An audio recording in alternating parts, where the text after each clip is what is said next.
ladies and gentlemen, and welcome to another edition of Skeptic Bible Study.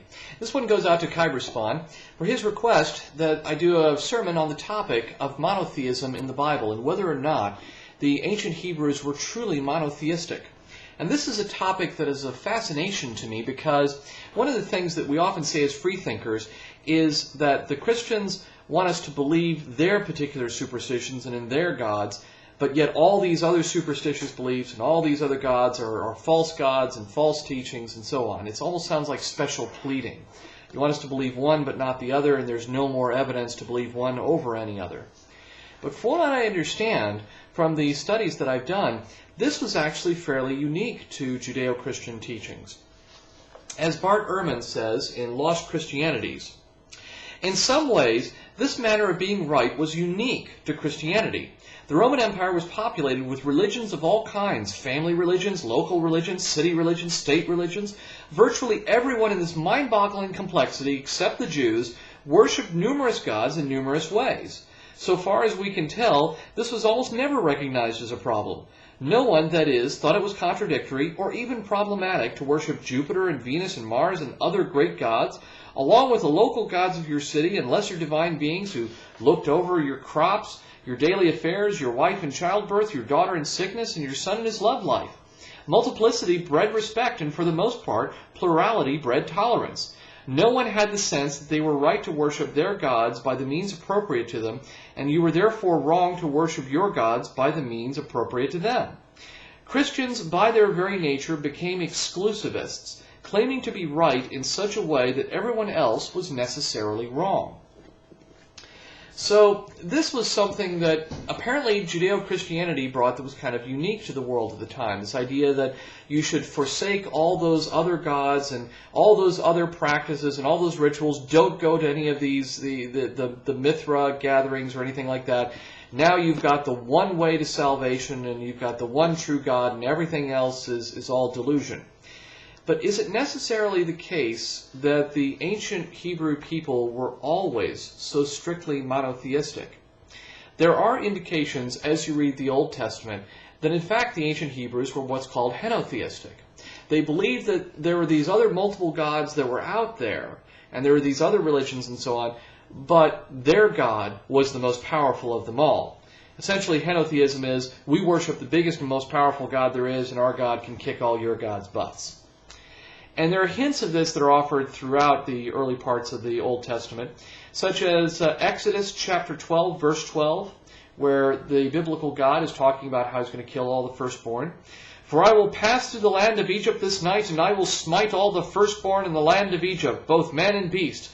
Against all the gods of Egypt I will execute judgment. And it says in chapter 15, verse 11, Who is like thee, O Lord, among the gods? And it says in Exodus chapter 18, verse 11, Now I know that the Lord is greater than all the gods. It also says in Psalms, there are some indications of henotheism. In Psalms chapter 82, God standeth in the congregation of the mighty. He judgeth among the gods. And it goes on to say in verse 6, I have said, Ye are gods, and of all you are children of the Most High, but ye shall die like men, and fall like the one of the princes. Arise, O God, judge of the earth, for thou shalt inherit all nations. And in Psalms chapter 86, verse 8, Among the gods there is none like thee, O Lord. And another example is Psalms chapter 136, verse 2, O give thanks unto the God of gods. So it's apparent, especially in some of the earlier chapters in the earlier books of the Bible, that the ancient Hebrews were in fact henotheistic. The only indication that I could find that they might be monotheistic was in Deuteronomy chapter 4, verse 35. Unto thee it was showed that thou mayest knowest that the Lord, He is God, that there is none else beside Him. But here's the thing about that verse. Does that mean that there is no other Lord?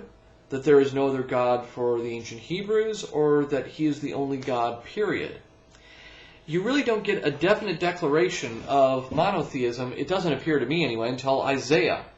where in chapter 43, verse 10, Yahweh goes on this rant, "Ye are my witness, saith the Lord, and my servant whom I have chosen, that ye may know and believe me, and understand that I am He. Before me no God was formed, neither shall there be after me."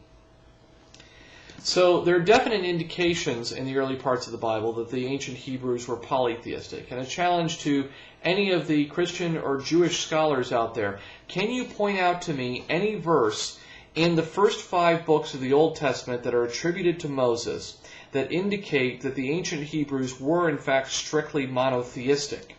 The only one that I could find, as I said, was the passage in Deuteronomy that I read, and I don't see that as so much as there's only one God as there's only one Lord. Also, there are indications in the first couple books that the ancient Hebrews might have been polytheistic. In Genesis chapter 1, verse 26, it says, "And Elohim said, Let us make man in our image, after our likeness, and let them have dominion over the fish in the sea," and so on and so forth. Elohim, from my understanding, is a translation of gods, not God singular. And these gods seem to talk about themselves in the first person plural, which is kind of unusual here. And in fact, you see this throughout the early parts of the Old Testament, the biblical God addressing himself, "Let us go down, let us do this," and so on and so forth. Now, Christian apologists say that they're referring to the Trinity at that point, but the Trinity was unknown to the ancient Hebrew people at the time. So anyway, as you can see, the ancient Hebrews might not have always been so monotheistic as they claim to be. May God's gift of reason light our way.